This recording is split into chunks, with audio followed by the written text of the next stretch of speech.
자, 여러분 안녕하세요. 여러분들도 아시다시피 같은 상황에서도 여러가지 용접 방법을 선택하실 수 있습니다. 오늘은 수평 포지션에서 두꺼운 스테인레스 철판을 랩 조인트 용접할 때 응용할 수 있는 두 가지 용접 테크닉들을 소개시켜 드리겠습니다. 우선 이런 랩 조인트 용접은 압력 탱크의 파이프나 다리 등을 연결할 때 보강 패드 용접에서 많이 적용이 되고요. 배관 작업을 할 때 소켓 타입 엘보, 슬리브, 보스, 슬립온 타입의 안시 플랜지 등을 용접할 때 응용하실 수도 있습니다. 차후에는 이런 용접들도 보여드릴 거고요. 오늘 보여드리는 내용은 위에서 예시로 든 용접들의 기초가 되는 내용들입니다. 철판의 두께는 9mm 정도 됩니다. 이전 시간에는 두께가 얇은 랩 조인트 용접을 보여드렸고요. 그리고 같은 크기의 모재를 이런 포지션에서 용접하는 것을 보여드렸습니다.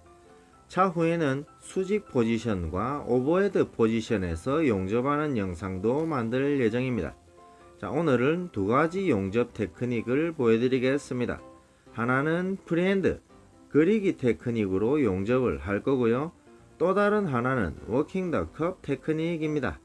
그리기 테크닉을 사용하면 단 원 패스만으로도 작업을 마무리하실 수 있습니다. 그러기 위해서는 두꺼운 용접봉이 필요하고요. 대용량 용접기가 있으면 더 좋겠죠. 4mm 용접봉 같은 두꺼운 용접봉이 없다거나 대용량 용접기를 보유하고 있지 않더라도 용접은 가능합니다. 2패스 또는 3패스로 용접을 하시면 됩니다. 오늘은 2패스 용접으로 작업을 마무리하는 것을 보여드릴게요. 1패스는 채우기 용접이고요. 2패스에서 파이널 용접을 해보겠습니다. 1패스 용접의 목적은 파이널 용접을 잘 하기 위한 기초공사라고 생각하시면 이해하기가 쉬우실 거예요. 채우기 용접을 할 때 용접 비드의 모양은 중요하지 않습니다. 다음 과정에서 조금 더 용접을 쉽게 할 수 있는 조건을 만드는 과정이라고 생각하시면 이해하기가 쉬우실 거예요. 용접 비드의 모양보다는 다음 단계의 용접이 더 잘 될 수 있는 조건을 만드는 과정이라는 의미도 되겠네요. 하지만 채우기 용접 과정에서도 예쁜 용접 비드를 만들려고 노력하는 습관을 만드시는 것도 좋습니다. 때로는 작은 습관이 큰 차이를 만들기도 하기 때문이지요. 자, 이렇게 용접이 됩니다. 보신 것처럼 그리기 테크닉으로 채우는 방법도 있고요. 워킹 더 컵 테크닉을 사용하실 수도 있습니다. 워킹 더 컵 테크닉은 그리기 테크닉에 비해서 두꺼운 용접을 하기에는 불리합니다. 대신에 용접 속도가 조금 더 빠르다는 장점이 있고요. 노즐을 모재에 붙인 상태로 움직이기 때문에 한 번에 긴 구간을 용접할 수 있다는 장점이 있습니다. 제가 영상에서 한 가지 빠뜨린 부분이 있는데 작은 팁입니다. 채우기 용접 과정에서 워킹 더 컵 테크닉을 사용하실 때에는 작은 노즐을 사용하시는 것이 조금 더 유리합니다.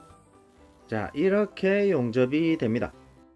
워킹 더 컵 테크닉으로 채우셔도 되고요.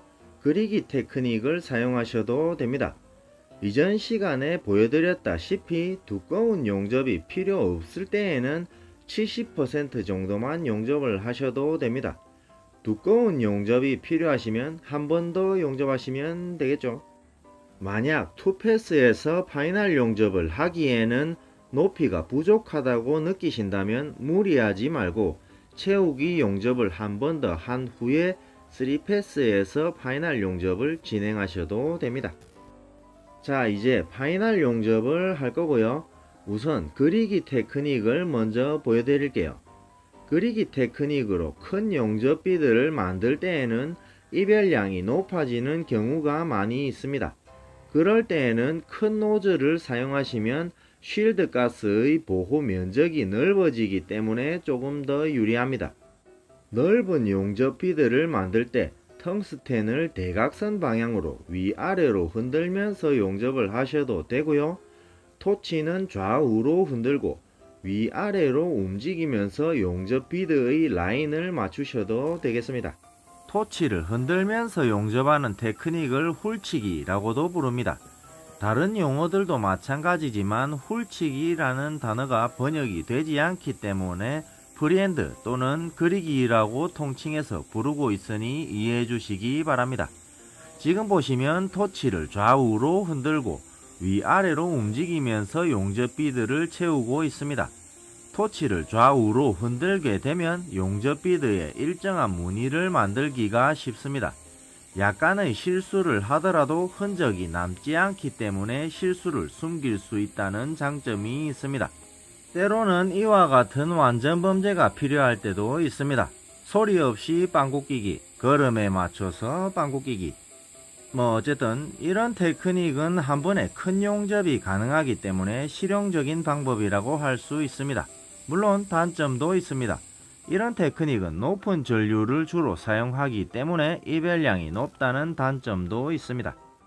토치를 흔들면서 용접을 하게 되면 용접 비드에 이런 무늬가 만들어집니다. 위아래로 움직이면서 용접 비드의 윗부분과 아래쪽 부분의 라인을 맞춰주시면 되겠습니다. 이렇게 용접하는 방법도 있다는 거고요. 어렵진 않죠. 자, 이번에는 작은 노즐로 바꿨고요. 워킹 더 컵 테크닉으로 용접하는 걸 보여드릴게요.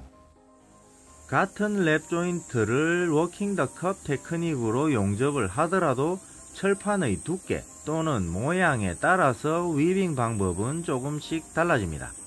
상황이 달라질 때 어떤 노즐을 선택하냐에 따라서 용접이 더 쉬워질 수도 있고요. 더 어려워질 수도 있습니다.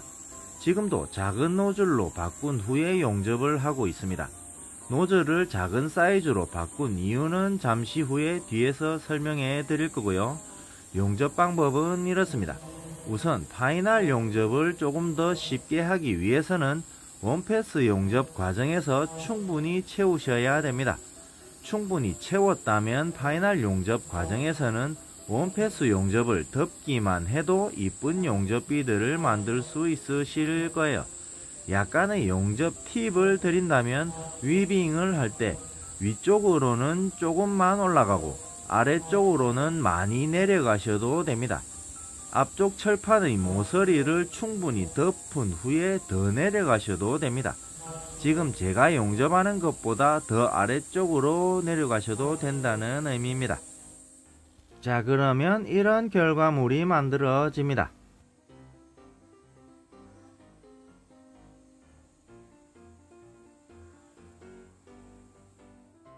노즐을 대각선 방향으로 좌우로 굴리면서 용접을 했고요.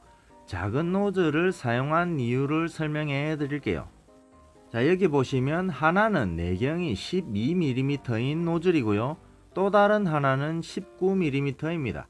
19mm 노즐을 위쪽으로 굴리면 뒤쪽 철판과 노즐이 부딪히게 됩니다. 아마도 이런 부분 때문에 일정한 용접 비드를 만드는 게 불편했던 분들이 계셨을 거라고 생각합니다. 이렇게 노즐이 움직이더라도 많은 연습을 하신다면 일정한 용접 비드를 만드는 것은 가능합니다. 하지만 위빙을 할 때 장애 요소가 되는 것은 사실입니다. 이때 간단한 해결 방법이 있습니다. 내경이 12mm인 노즐로 바꿨습니다. 작은 노즐로 바꾸면 노즐은 이렇게 굴러갑니다.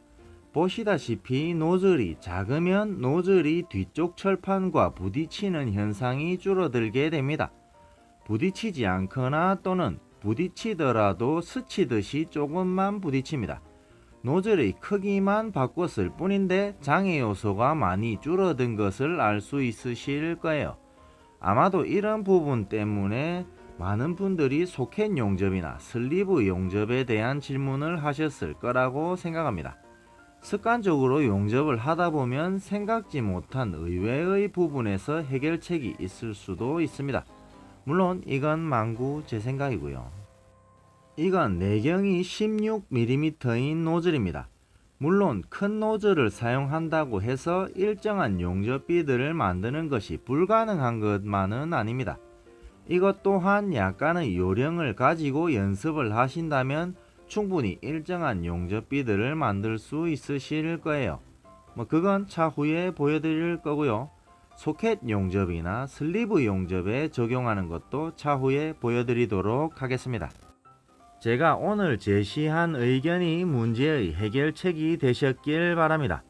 자, 그럼 오늘은 이걸로 마치고 다음 시간에는 또 다른 내용으로 다시 돌아오겠습니다. 여러분들의 의견은 어떻습니까? 여러분들의 의견과 노하우는 많은 동료들에게 큰 도움이 될 것이라고 생각합니다. 제 용접 방법이 반드시 정답은 아닙니다. 하지만 여러가지 상황에서 다양하게 응용할 수 있는 용접 방법 중에 하나이니 도움이 되셨으면 합니다. 이 영상이 모든 용접사들에게 더 성장할 수 있는 동기부여가 되고 그리고 조금이나마 도움이 되셨으면 하는 바람입니다. 좋아요 눌러주시고요. 구독하시고 제 채널에 오시면 더 다양한 용접 영상들이 있습니다. 시청해주셔서 감사합니다.